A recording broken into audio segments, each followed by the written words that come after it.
All right, so I'm gonna be completely honest, right?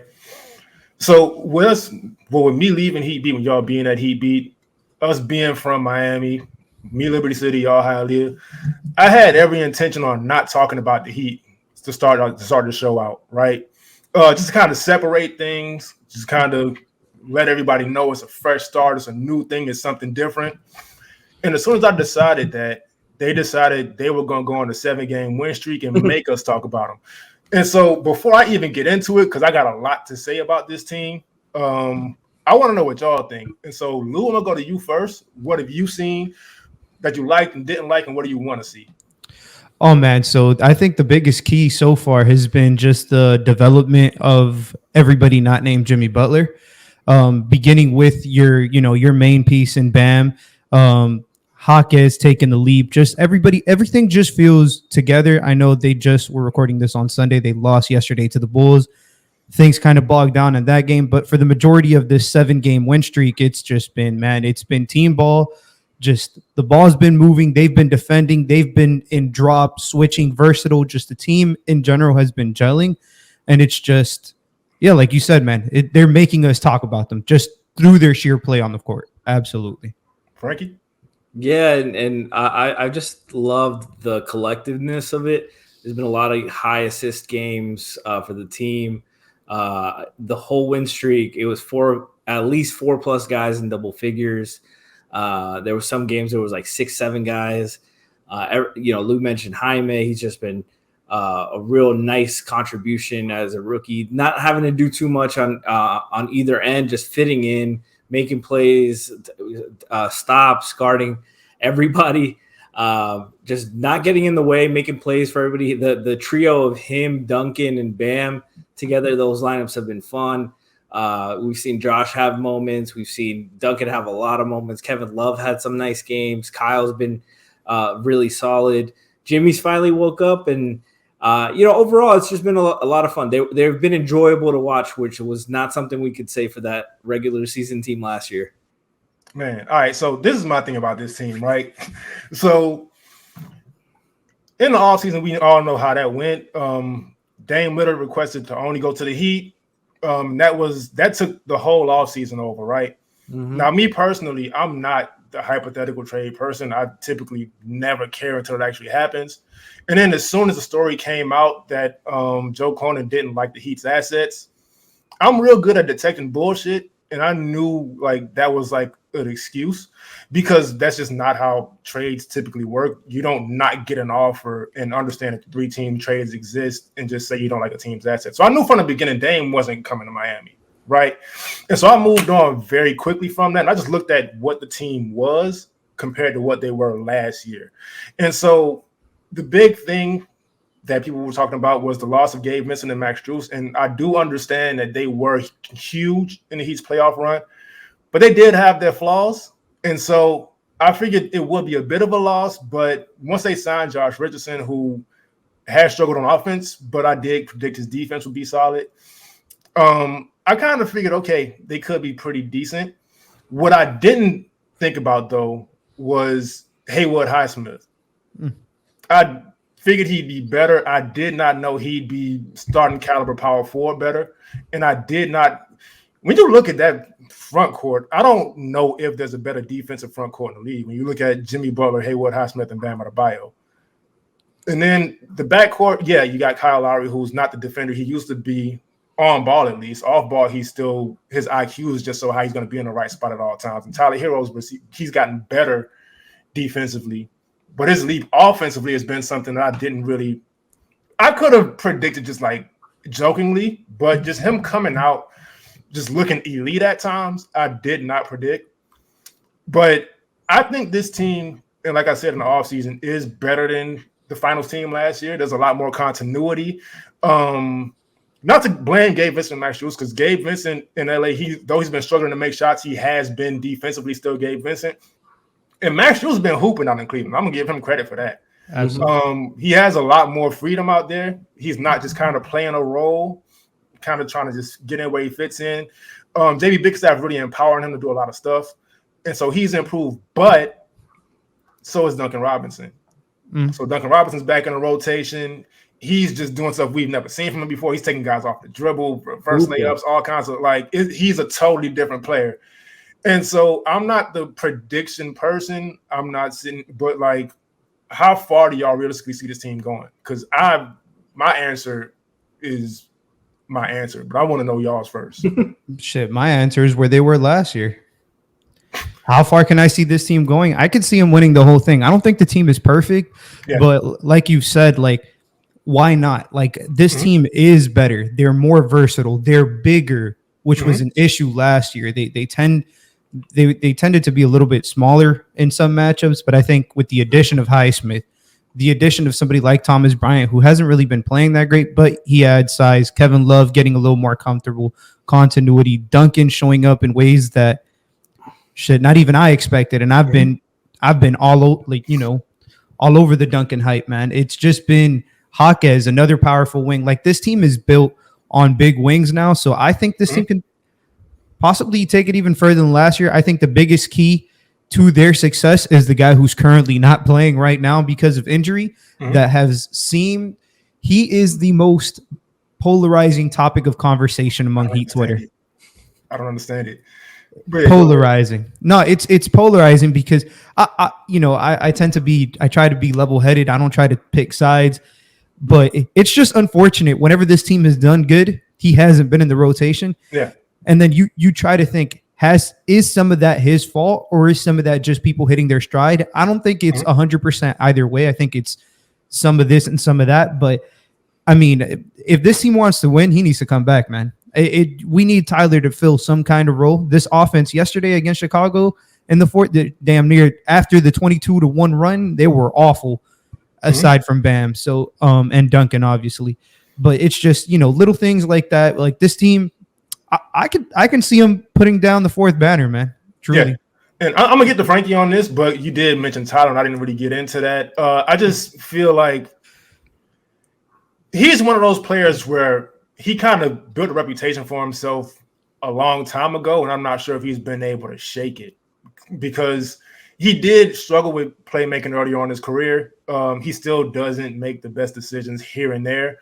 But he's definitely separated himself from like the Lou Will, Jordan Poole group that he got grouped into 2 or 3 years ago.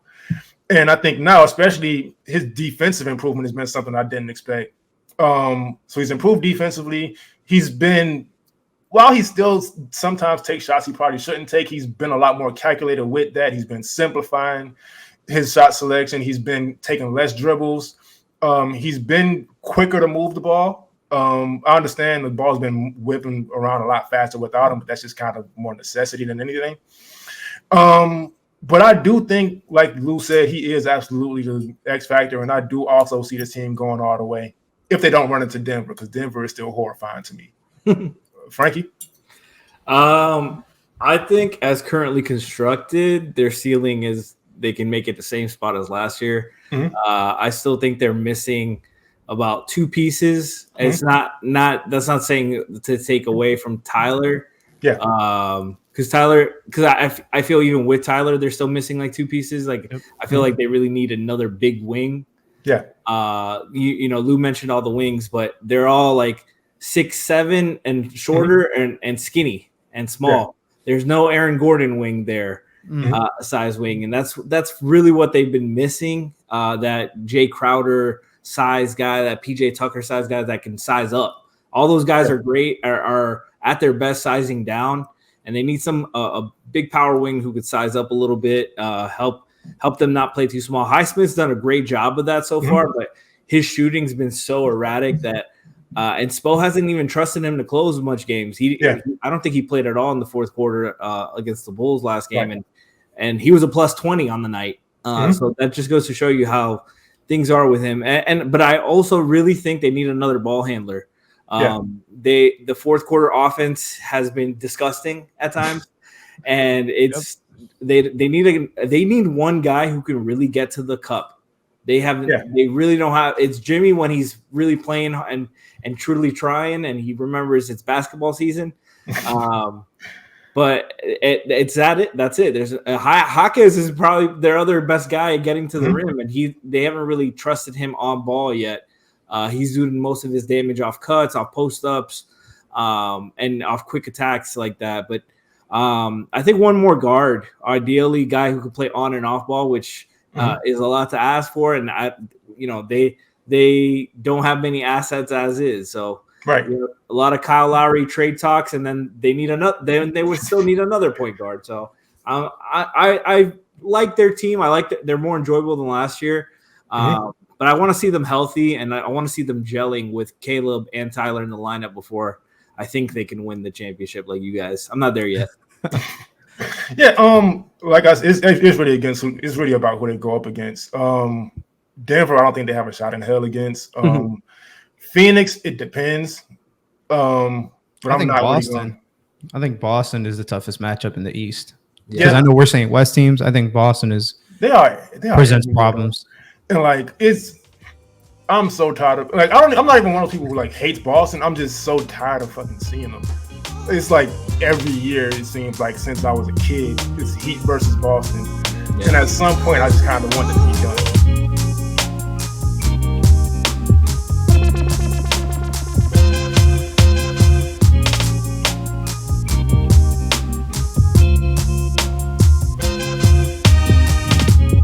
Ladies and gentlemen, welcome to episode 1, Playoff Foul. I'm Kenny Spence. I'm here with my co-host. I got Lou with me. Lou, how you doing today? Introduce yourself a little bit.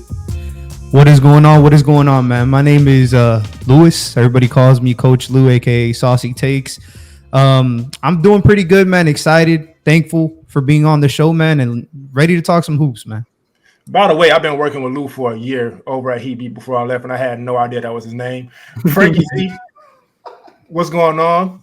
My guy since technically high school, but not really. How are you doing today? Introduce yourself to the people. I also just found out Lou's name is Louis, and I've been working with him since the same time as Kenny. My name is Frankie. You may know me from Heat Beat. I also do Stream Beat podcasts about movies and stuff. We haven't really been active lately because of the strike, but we're gonna get back into it. But yeah. You can find me on Heat Beat still. Not as much as I used to be, but I'll still be tuning in every now and then. So basically what this is we get into every team in the league, past and present, because I just like sitting back, I just realized they don't get a lot of recognition a lot of times. A lot of great players go ahead, they retire, fall to the wayside. They just pop up again once they go into the Hall of Fame. And people are like, why does he deserve that? What the fuck did he do? And I want to just keep guys' names alive, whether they're playing right now or if they played in the 80s, 90s, whenever it is. So today we don't have any past guys, but that will come. But for right now, we're going to talk about the Houston Rockets. Me personally, I feel like they may have had just quietly probably like the definitive best offseason. I understand Boston made some huge moves, but they also lost a really important guy. They gained Drew Holiday, though, so it's kind of the jury's still out. We understand Dame Lillard went to the Bucks, but they did lose Drew Holiday, and so the defenses look tough. And Dame is getting his offense back together, and so that kind of remains to be seen. But the Houston Rockets, one, they hired Ime Udoka, and last year, and this is no disrespect to Steven Sizer, I just feel like he wasn't the right coach for that group necessarily. Yeah. Like a young coach and a young team just doesn't really gel anyway. You kind of need somebody who has experience to kind of lead and guide those guys. So you bring in Ime Udoka, you bring in Fred VanVleet, championship point guard. He struggled last year, but we know what he's capable of fully. They bring in Jeff Green, who won a championship with the Nuggets last year, still going, drafted the same class since KD. So I'm assuming he's like 35 years old, somewhere around there. 37. Still 37 years old, still tough, still defending, still dunking on people, ridiculous. But the main person I want to talk about on the Houston Rockets is Alperen Sengun. He's somebody, he got on my radar already last year, just watching those teams, because it was frustrating watching them not necessarily move the ball the way they should have. They had a lot of talent, a lot of guys who could score, but there's a lot of isolation, a lot of just dysfunction in a sense in the offense. And I'm like, wait, you got this guy right here who can really pass the ball. who can really play make, who has the court vision, you should really be going to him. And so I'm going to go around to y'all first, because I have a lot to say on that topic and specifically Sengun, but I kind of want to know what y'all think about this Rockets team first. So starting off with this Rockets team, man, like you stated, it not only is it like a personnel, like, you know, like new players coming in, it's a whole culture switch. Yeah. And you know, another player, you know, you didn't mention was Dylan Brooks, somebody like Dylan Brooks. I want to get to him too. You know, so it's basically they brought in people who are like, we've won, maybe not a chip, but we've won, and this is what it takes to do that. Are you guys willing to do that? Yes, or you can leave.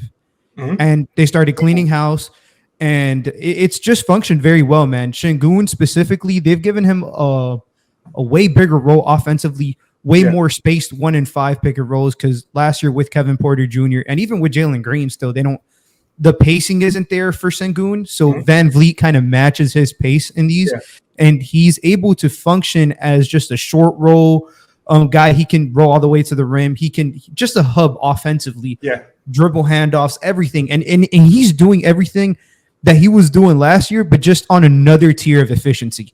So the offense is really, really taken off. And surprisingly, they're playing very, very slow, which is not something that I would have expected when I saw this team, but it's making sense. They're being more organized, I think, is the key word. Every day doesn't feel so crazy like it was last year. And Sengun is just, him and Van Vliet, man, have just taken the pace of this team and have just like settled them down. And they're above 500. I think they won like 6 out of their last like 8 games or something like that. Like they've been playing really, really well. So so I definitely want to get to that Van Vliet and Sengun duo, but first I'm gonna go to Frankie and what he's seen from this team so far. I just want to highlight Sengun, his improvement. His defense has taken a step in the right direction. Udoka, you know, he's like undoubtedly one of the best coaches in the league, like from the get-go. Really take his team as his first year to the finals. Just a nightmare to watch. As a coach of the Celtics, as a Heat fan, I hated them having a really good coach that I respected. You know, won't talk about what he did to lose that job, but we're gonna leave that. I'm really happy Milwaukee didn't hire him. Let's just say that. But you know, first he's been a big factor in getting the right guys, the right vets around them. Sengun's also improved a lot, like Lou was saying.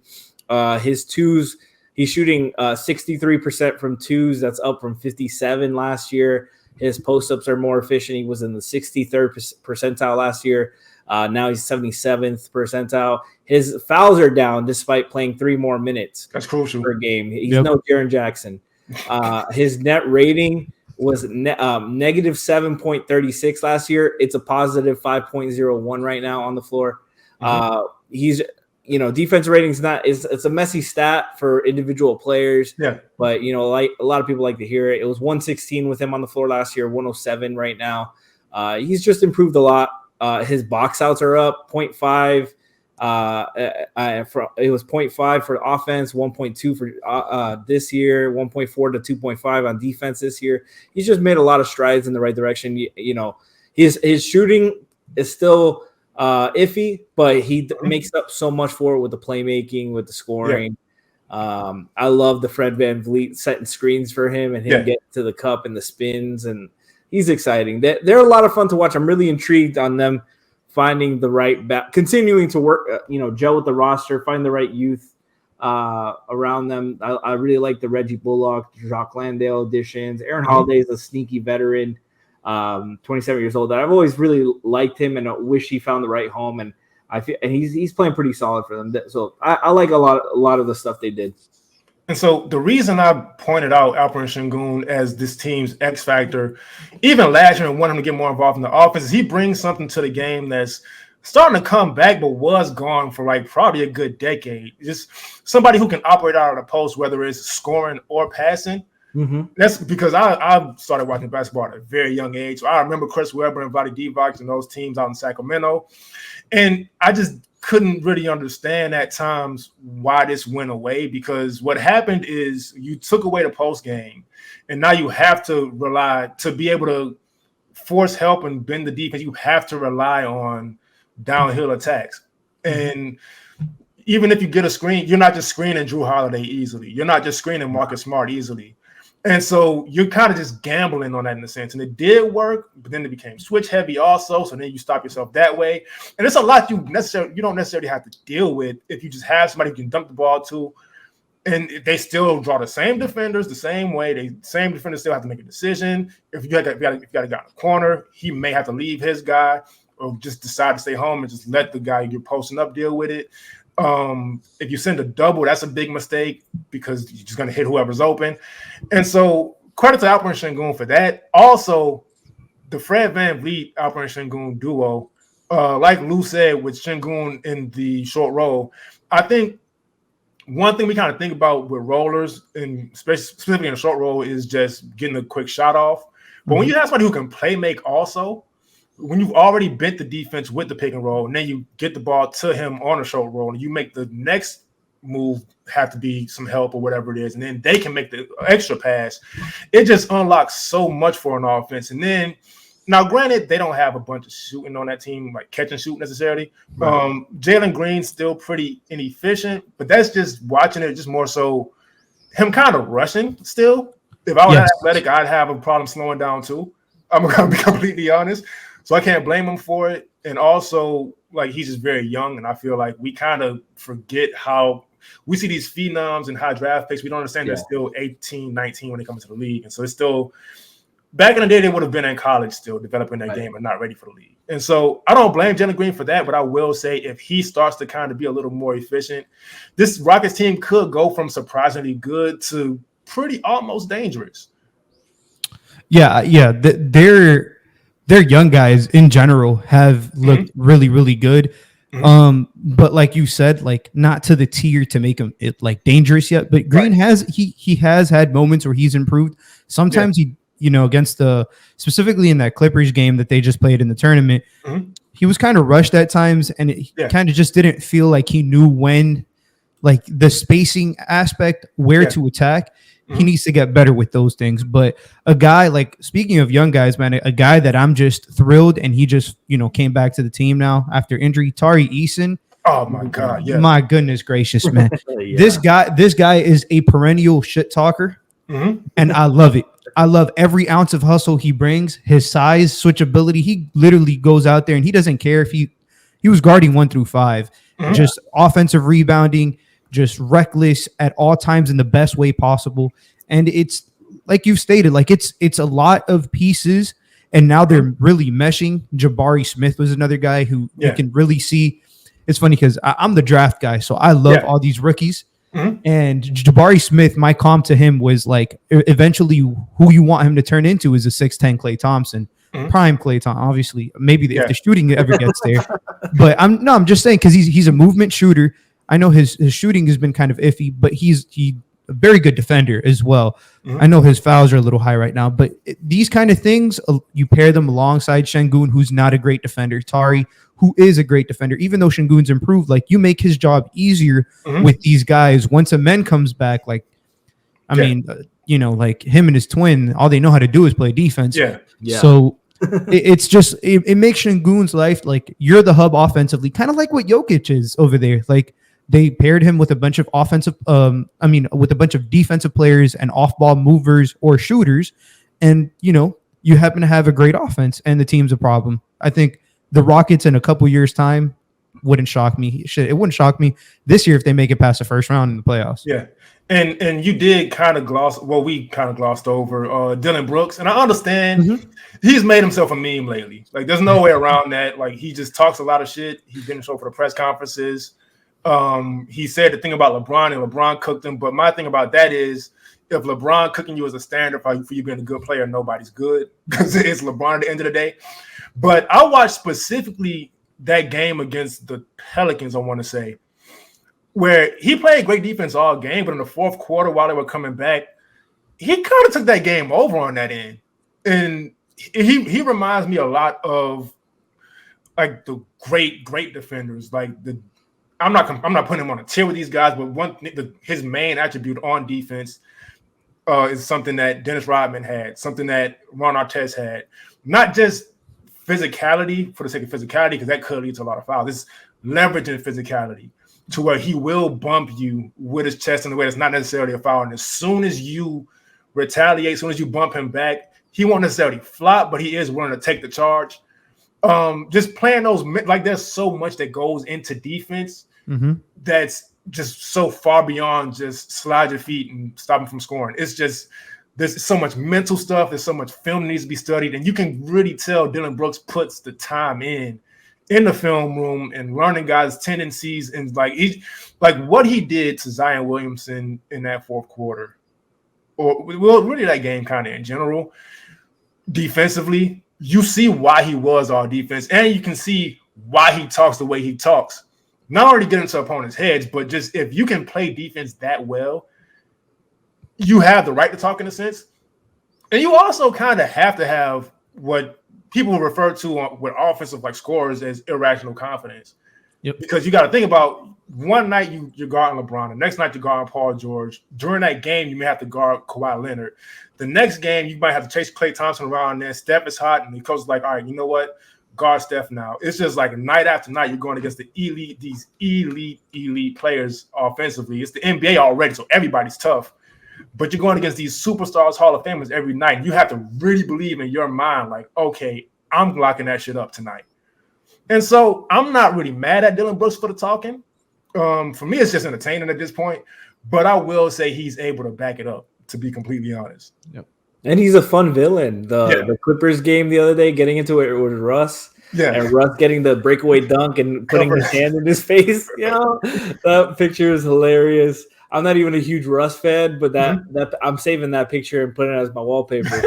I hate Dillon Brooks that much, but it's just that he has that tenacity on defense. Yeah. That you mentioned, the irrational confidence. You do need that on the defensive end to believe you can match up with these guys, and you're on that level with those guys. And he does that a lot of times undersized compared to the guys he's guarding. Mm-hmm. He's guarding up on the wings a lot, sizing up on big fours, and doing a really great job defensively. And he's a big reason why they've been really solid this year. And I can't wait for Amen to get back, man, because he's special. Tyrese, like the ultimate glue guy with their team, and there's still so much more this team could be. Yeah, I'm really excited to watch. And Jalen, you know, we've kind of glossed over Jalen a little bit. I know you mentioned him a little bit, Kenny, but this is, you know, when you talked about the Silas, how it was like a substitute teacher year round,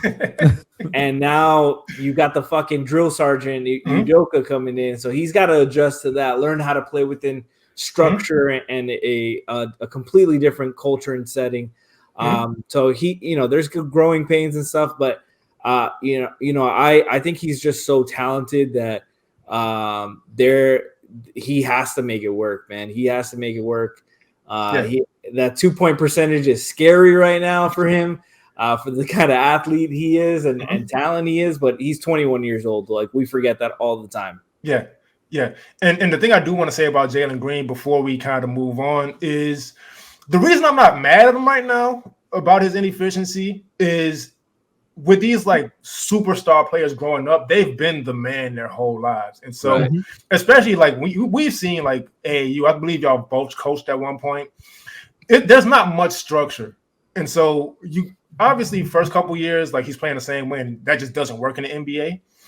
And now he has this very structured coach running this very strict offense with a championship point guard and all this. So Jalen Green's kind of doing something new in a sense. Yeah. And so that's why I'm not necessarily mad at him for not really being efficient right now. He will eventually kind of fit in, but I think this is going to take time. I feel like he's too talented for it not to work. It's just going to take some time because it's all new to him. For sure.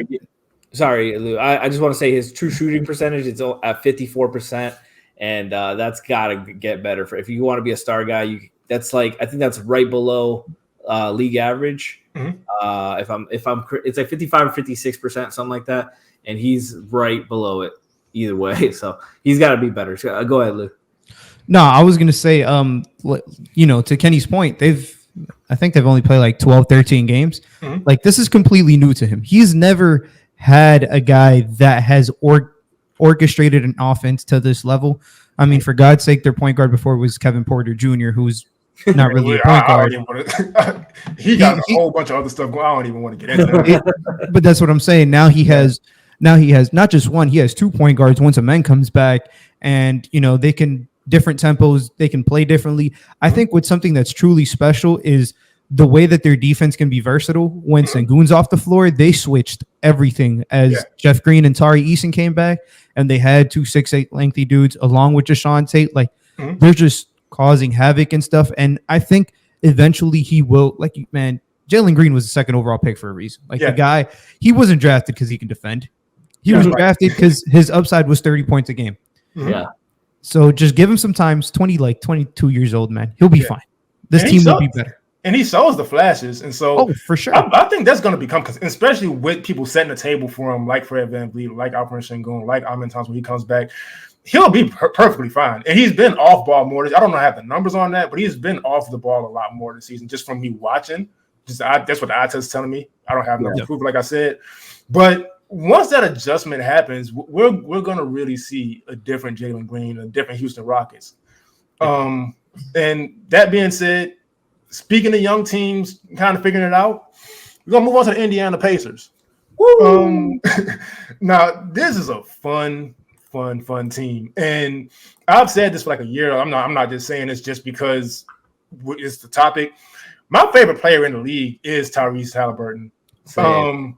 Because my first favorite player ever when I started watching basketball, 10 years old, 2002, was Jason Kidd. So I've always had an affinity for these point guards who can just see everything on the floor, like have some flash to their game, but also really efficient, don't give the ball up. And that kind of went away for a while too in the NBA. Just like posting up, those floor-setting point guards kind of did go away. Steph Curry changed the game, and that's not a bad thing. Steph Curry obviously is Steph Curry. I'm never going to disrespect him. But the game changed, offense changed. You would kind of have point forwards on different teams and kind of teams just figuring it out. But Tyrese Haliburton, first of all, I want y'all to get into him, and then we can talk about the rest of the team. Go ahead, Frankie. Go ahead. Man, Tyrese. First off, I want to shout out Caitlin Cooper.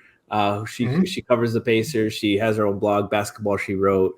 You can follow her, C2_Cooper.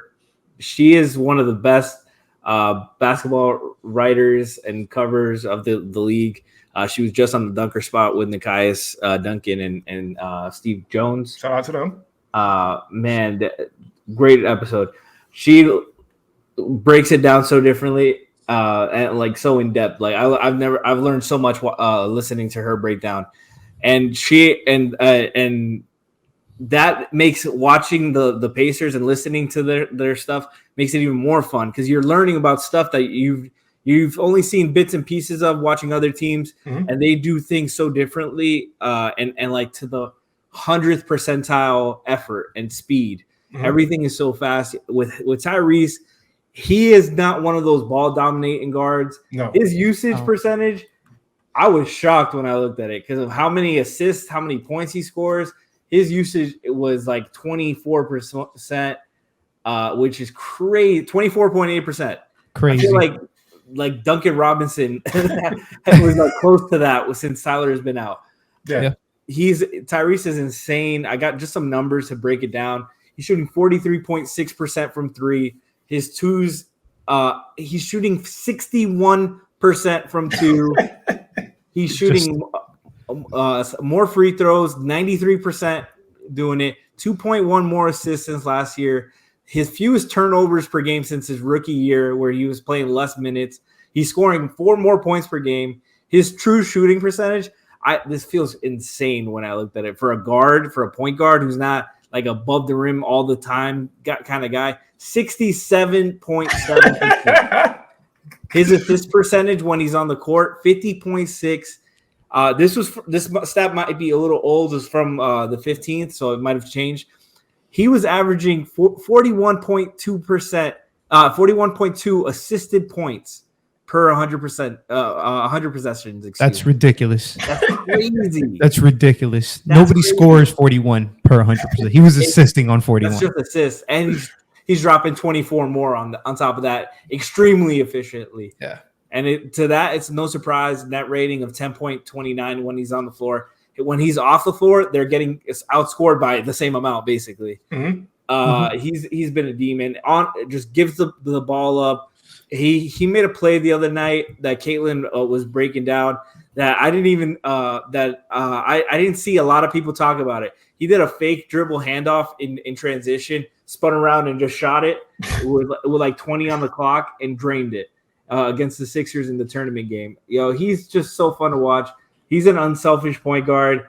He doesn't need he's pointing actions out, telling guys to move, positioning everyone on the court. Like, he's just one of the highest IQ players I've seen, and he's 23 years old.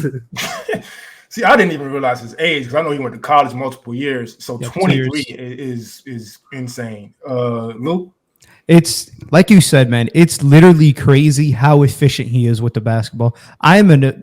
Efficiency is my end all be all when it comes to basketball players, because I think that's what wins you games, to be honest. But today, they got kind of killed by Orlando. Bad game. Everything happens. Yeah, that was but tough.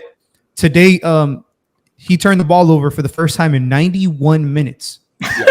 Do people know how 91 minutes he's played? Not 91 NBA minutes. 91 minutes he's played. That's almost 3 full games for his first turnover. Like, that's ridiculous. His efficiency, his ability to get everyone involved without like ball hogging and killing momentum or, out dribbling or, just getting everybody into the flow of the offense at all time. This team has 8 players scoring over 10 points per game. Like, this is crazy. They're scoring 126 points a game. Like, the ball is just zipping, and he can play on or off the ball. Those 2 years with De'Aaron Fox have definitely helped him develop more of an off the ball game, because even in college he was almost strictly a point guard. But he's still doing all this within the flow of the offense, and I don't think anybody expected the Pacers to be this good. No, I thought they were going to be better, but like the level of offense that they're currently playing is like, I think it's literally record breaking at this moment. 126 points per game is unheard of right now. And so the thing with Tyrese Haliburton, he has that, as far as his playmaking, he has that Nikola Jokic, LeBron James factor to where as soon as you flinch, like if you're a help defender, like as soon as you even flinch in a direction where you see he's hitting the open man, like right away. And it doesn't matter where he is, the opposite side of the floor, whatever, he's hitting you right in the chest and you're wide open. And that's just not something you really see that often. That's like a different level. And then you add on how fast they play. Now, granted, it is because, look, with this team outside of Tyrese Haliburton, they have a lot of talent, but they don't have much creation outside of him, right? So they don't have the guy to where at the end of the game, outside of him, you just give the ball in isolation and they're going to make something happen. They have a lot of pieces that can really benefit off him. Now, I don't know how that's going to necessarily work in the playoffs. But even still, just watching it and just watching the way he's able to find guys the split second they get open, it's insane to me. Yeah, I think something that's really, really interesting, not just to like to take away from Tyrese, but something that's cool is they're not really a big team, so they kind of play to this pace. They trust Miles Turner to do a lot down there for them in terms of just rebounding and holding down the fort in the paint. But I think a guy who's really stepped up for them this year specifically has been Aaron Nesmith, somebody that nobody even knew about. But he's literally won him a couple games just off of his straight 3-and-D presence, as well as his ability to just disrupt sets offensively, get players, 2 steps off of where they're used to getting, and being able to. I think he's shooting 46% from 3, which is ridiculous from Aaron Nesmith. And like players like this, little contributions from players like him, Bruce Brown, who everybody should know. Bruce Brown, he's the ultimate glue guy. Yeah, big guy, and just like players, they've basically built the team perfectly around Tyrese and gave him the keys, and he hasn't disappointed. And I do want to get to Aaron Nesmith also, because as soon as he came over from, I think, Boston, like 100% for Boston. Yeah, he was in the Brogdon trade.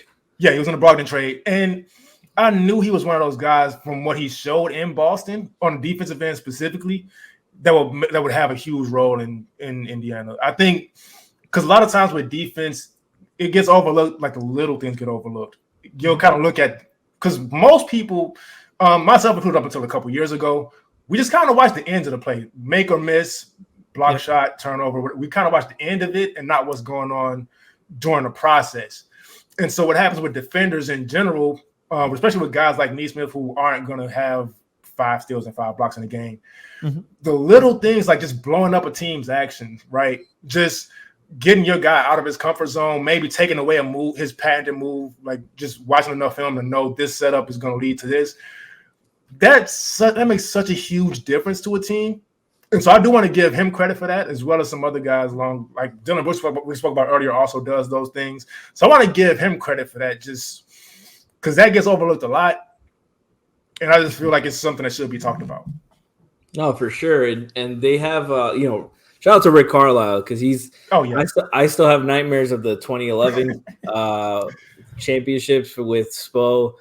Just like that, I was super young. I was like 18 and at the time, 18, 19 at the time. And I'm like, God damn, there's a big difference in the coaching right here. Yeah. And it's not that Spo's bad or anything. It's just that there's a level of experience that Carlisle had on Spo at the time. And Spo's obviously caught up and become a fantastic coach. But I've had so much respect for Carlisle, especially as an offensive coach, just because even back then he was really passionate about flow, flowing in the offense, moving without the ball, hit ahead passes, taking a lot of threes, spacing the floor. He runs a lot of 5-on-0 in practice to help work on the actions. All right, there's no defense. Get into the next one. What's the next action? What's the next option? What do we got to do now in this scenario? Let's go. So you're thinking it. You're just purely thinking it without actually being able to see it. So you have to practice differently with him, and he makes you adjust. And he gets the best out of a lot of the guys. Lou mentioned all these guys in double figures. How about Jalen Smith averaging 11 a game after he was cut on his rookie deal? Crazy. As a lottery pick from the Suns. Like he's been a contributor for them. Neesmith, who they didn't even really mention as like the centerpiece of the Brogdon trade. He was just like, oh, they got the Brogdon for nothing.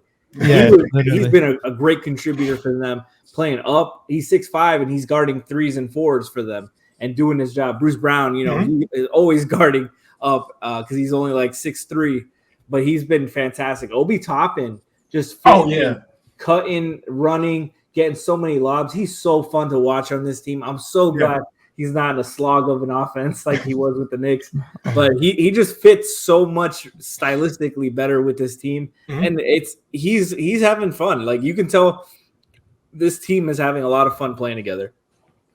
Yeah, and I'm glad you mentioned Obi Toppin, and this is not even like to slight the Knicks or anything, but just knowing you have a consistent role and that you'll get the opportunity can change everything for a player. And then you put him with a point guard, like we just gave the highest praise to, like a Tyrese Haliburton, and with a coach like Rick Carlisle, who, like you said, still gives me nightmares of 2011. to the point, and I want to talk about that for a second, because I don't know if y'all had the same experience as Heat fans, but I just had to respect it. I couldn't even be mad. Like, it was such a coaching masterclass. And then the fact that everybody loves Dirk, it was like, all right, cool.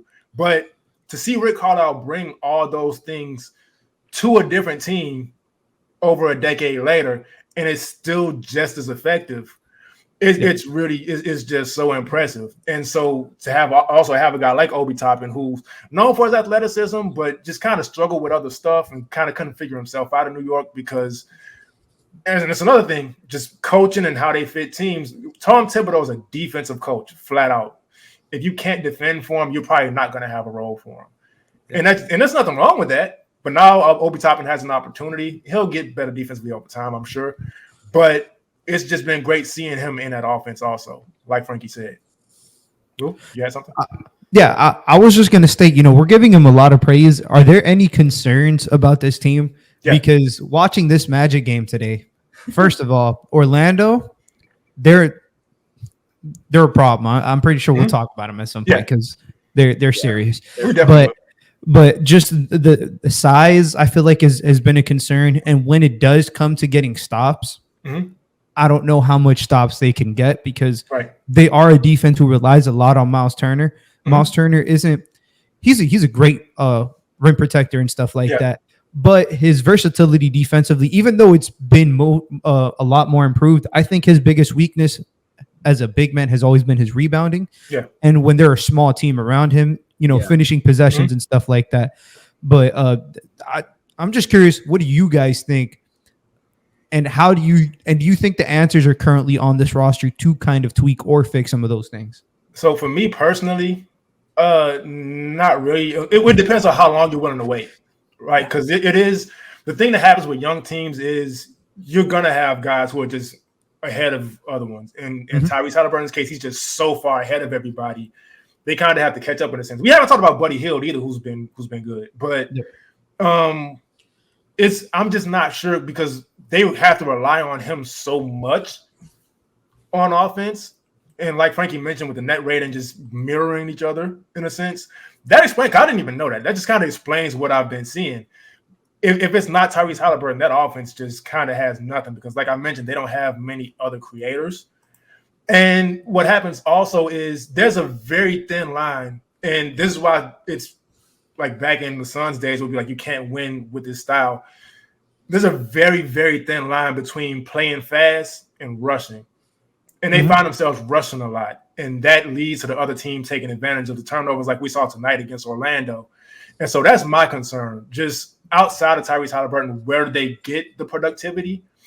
And do they find that balance between the pace they want to play and take advantage of teams and not shoot themselves in the foot by playing that pace at the wrong time or maybe playing a little too fast? Frankie? On the roster, I don't think they have the talent to get defensively where they need to be. They don't, like Lou, like you mentioned, the size and the lack of physicality and stuff on that end. They're a really young team. Like we just talked about the Rockets and their youth, but they've got a Dylan Brooks, a Fred VanVleet. They have Jayshawn Tate. They have vets in that roster that are physically mature and mentally mature. I'm looking at the Pacers roster right now. There's in the rotation consistently. There's two guys above 28, and one of them is TJ McConnell, who has been in and out of the lineup a little bit, and even at best, he's a 15-minute per game guy probably. So. Bruce Brown is great, but he's undersized at his position. Yeah. And this is like I really like him for this team, but he's not, he can only do so much. And the same thing as Nesmith. I like him, but he does have his limitations too. And they probably need an Aaron Gordon like trade to fit around. Hopefully, Obi Toppin's that guy, matures and improves on that end. But until he does, I gotta think the answer is gonna lie elsewhere. To that front, it's kind of interesting because we've talked about how good this team has been, specifically offensively. They took one of my favorite guys in the draft. They took Jarris Walker really early. So I'm curious to see how much he plays. Not that he's necessarily deserved to get more minutes because I don't think he's looked as good as I thought he would look. Right. I just feel like he's kind of been fitting in, but I feel like he is the guy that they're looking like. He's in that mode of player that they're looking for at this 4 spot to give him some size, give him some defense, physicality for sure, and he still has the passing and stuff, so you can still play fast with him. It's honestly just going to come down to how much he develops to trust him in this situation. Yeah, and Lou, like we talked about when we were doing the Heat breakdown for the draft, we were just talking about our favorite guys that there's no way in hell the Heat are going to land. And he was one of them. And Jarris Walker was one of them because when I saw him in the tournament, I was like, physically and basketball-wise, like this guy reminds me a lot of ways of Bam. And I mean that in the highest praise, as Bam is one of my favorite players to watch. And, like he definitely has gotten off to a slow start. He's got some G League stint, I believe he did as well. But, he's only played 3 games. He's still young, despite being a rookie. He's pretty old for a rookie. He's 20. that's an old for a one and done guy now. Crazy. But he could be that answer because I could see him playing next to Miles, and with his, he showed flashes of being a high post guy. Miles, we know, can shoot the three. Jarris can shoot it a little bit too. So I like him. I just got to see him do it at this level before I like my potentials.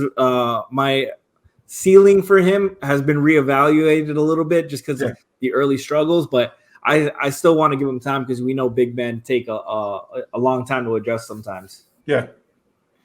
And so from the young teams, kind of figuring stuff out, we're going to just kind of close this out with a team who's had question marks for years now, mostly because of health, but just also other reasons, to be completely honest. We're going to figure out the LA Clippers, right? So they made the big trade with James Harden. I know what I think about that trade. The whole world's shared what they think about it. Not many people are high on it, feel they have the potential I think they have, but I'm going to go to y'all first. So, Lou, we're not really going to talk about the development of guys here because that's not where this team is. They kind of have to do something at this point. So, what do they have to do to reach the goal they want to reach? I don't know, man. I think this team is super, super interesting. It's a very polarizing team because, people were, they started off, they lost 4 games. To me, that's irrelevant. It's the first 4 games Harden has played all year. It really comes down to how much are these guys willing to sacrifice? Yeah. That's kind of what I view it as. How much are they willing to give up and how much are they willing to put their egos to the side and then on the other end get after it? And I'm not saying that they haven't done it. I actually think it's been quite the opposite. I think the last game they played against the Rockets, Harden specifically, he was guarding point of attack almost the whole game. I don't think Harden's done that since he was in OKC, if I'm being very honest. But it's just things like that, makes me I guess a little bit higher on this team than I feel like everybody else is. Like just the sheer talent, man. Their ability, like these are all players who one way or another, they've been the guy on their team. Yeah. And now you have 4 players who have always been the guy on their team. Is one season enough time to maybe, who knows, that's the interesting part. But they're all, not only were they the guy on their team, they're all like incredibly high IQ basketball players. Yeah. Like it's not like we're talking about players who all their only job was to score. Right. Harden's job was literally to run, like he ran the greatest offense we had seen up until that point. Yeah. Like he was the greatest one-man engine during the regular season that the NBA has seen. I have to add that in there. But it's true. Like Westbrook obviously as well, super high IQ guy. Can we talk about like Kawhi and Paul George? Like we know what they are, two-way phenoms. It's just how much are they willing to gel and who's going to be the 5th guy with them? Because I don't know if the answer is on this roster, and that's no disrespect to Zubac. I think he's a very good backup big. It's just I don't know if he fits their play style at this current moment. But man, this team is. I think this is the most polarizing team in the NBA. 100% bar none. Frankie, what do you got on? What do you think the Clippers have to do? Man, I'm still interested in them because like I see some of the vision. But like you talked about Lou, you talked about PG and Kawhi, and like they're both great on and off ball guys. So and shout out to Kawhi. I want to give him a shout out first. He's played all 11 games. Yeah, like what? That's crazy for it's such an accomplishment for Kawhi, but it's great to see him on the court and healthy and like being able to play through whatever bumps and bruises he gets along the way. And he's still playing really well too. But it's just a balance because Harden has never really been that guy off the ball. Right. And that's been a problem. He's never been a relocator. He's never been a catch and shoot guy. Definitely not a cutter. And not a cutter. And he's never, and it's not even that he wasn't efficient at it. He's just been unwilling to do all those things. He's not a screen away guy. He doesn't do anything off the ball. He stands and waits. He's not ready, not a threat. And it's for such a dynamic offensive weapon to just be nothing off ball. It's like it's such a waste. Yeah. And here, like he's playing, he's played a lot with fucking stars and Hall of Fame talents, Hall of Fame players, guys in their prime. And now like he has to like really adjust to this team. And they've had some early struggles.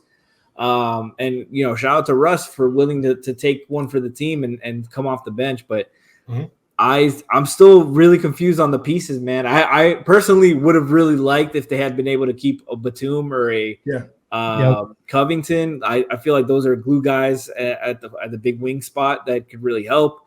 But we'll see how they go. I'm really curious. I think Ty Lue is a good coach. Yeah. I know he has segments of the Clippers fan base that really can't stand him. That's every fan base, though. Yeah, that's every fan base. Every fan base. I see Warriors fans that hate Kerr. There's Heat fans that don't believe in Spo. Yeah. So it's everywhere.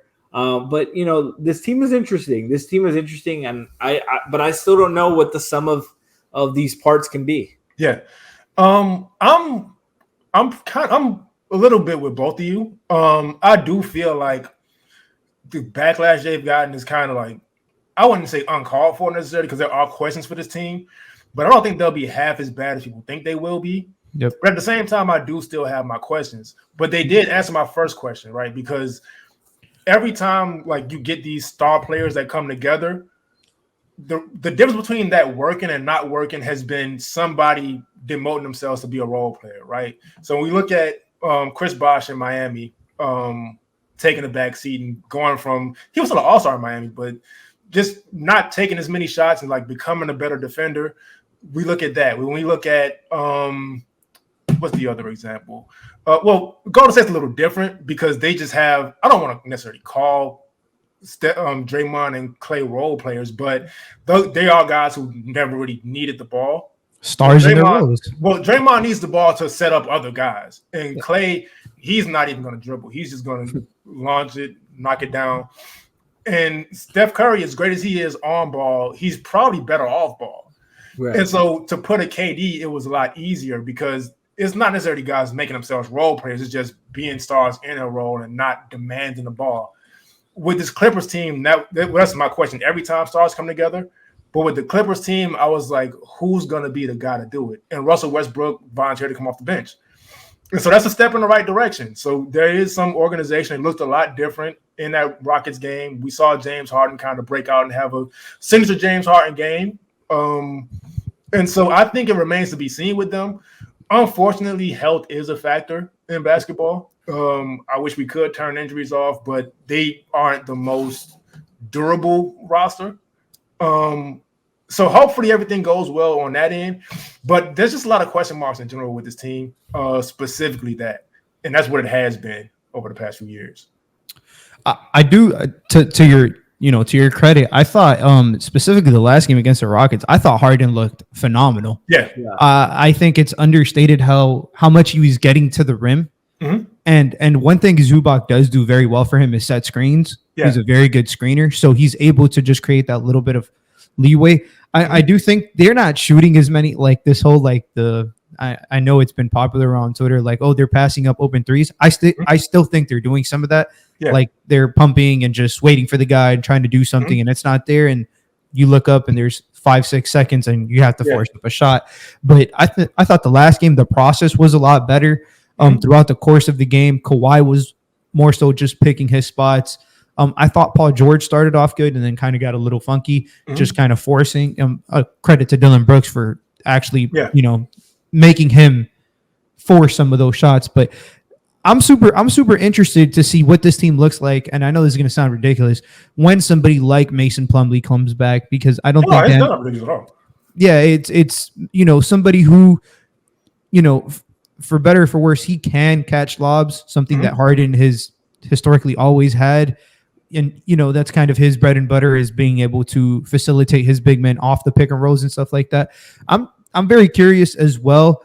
The last thing I will state is how much of a role does Russell Westbrook have off the bench? Right. Because this last game, he was, he wasn't really doing much, to be very honest. In terms of he wasn't being asked to do much. He was kind of being asked to be a spacer.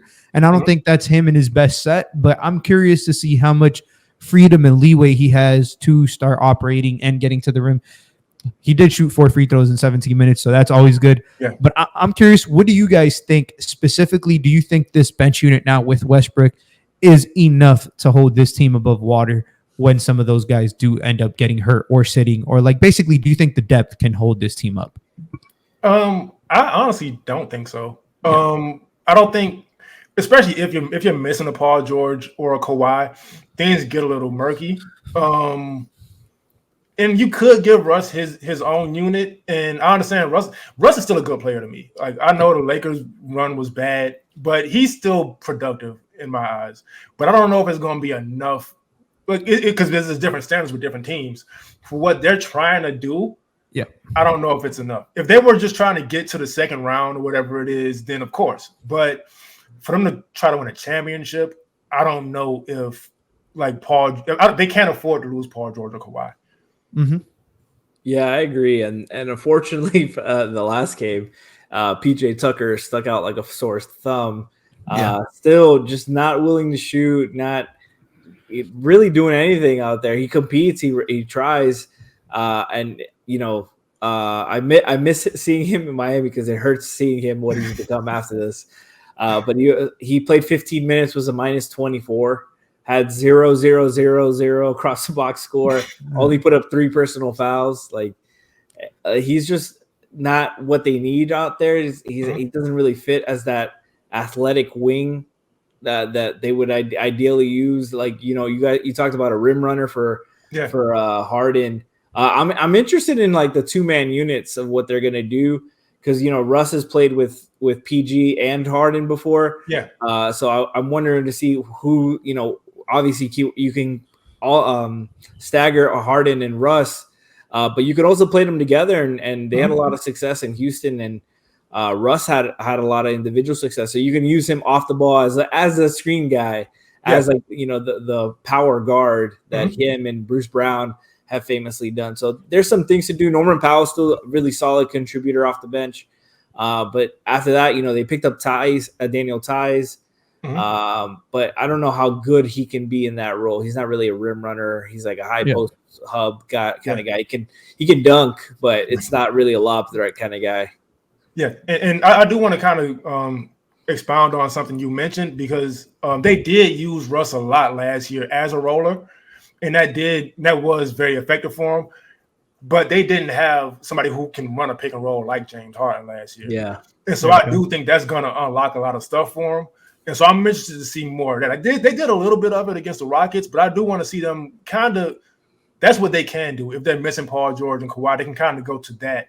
I don't know if it's going to get them enough to reach the expectations they have for themselves and for what anybody probably should have looking at the roster. Yeah. But I think that is going to kind of help them out. Lou, you had something? No, I was just gonna state, with Russ being a screener and stuff like that, the whole thing. Why I do think Zubac, he is kind of important for this team, even though I don't think he's the right person, is because when Zubac is there, that they're not switching that, because he is at least big enough to go down there, but the Kawhi screens to Harden can be switches. Same for Paul George. Same for Russell Westbrook. So how much can this offense facilitate out of that and just actually attack these mismatches, and how much do you trust these people doing that consistently for 82 games and whatever it takes in the playoffs? Right. Yeah. And I think with the Clippers at the end of the day, and it's unfortunate because just looking at the roster over the years, even when they had the Patrick Beverleys and all that, you want me personally, because there's people who Paul George is also a very polarizing player, to be completely honest. James Harden I don't even think polarizing at this point. He's just not liked. Bingo. Only by humble Tej. He's pretty disliked. And Russell Westbrook, same thing. He's more disliked than liked. But for me personally, I at this point, I'm gonna be completely honest. Up until a couple of years ago, I did have players I didn't like, and James Harden was near the top of that list. But there's just a certain amount of talent that I just can't deny, and I'd rather not deprive myself of enjoying the game in that way. Yeah, and so for me, I feel like as a Heat fan, I'm one of the few people who's always enjoyed watching James Harden, because I just don't want to deprive myself of enjoying the game in that way anymore. But it's just unfortunate that there's still all these question marks about the team, whether it's health, whether it's fit, whether it's just it remains to be seen with them.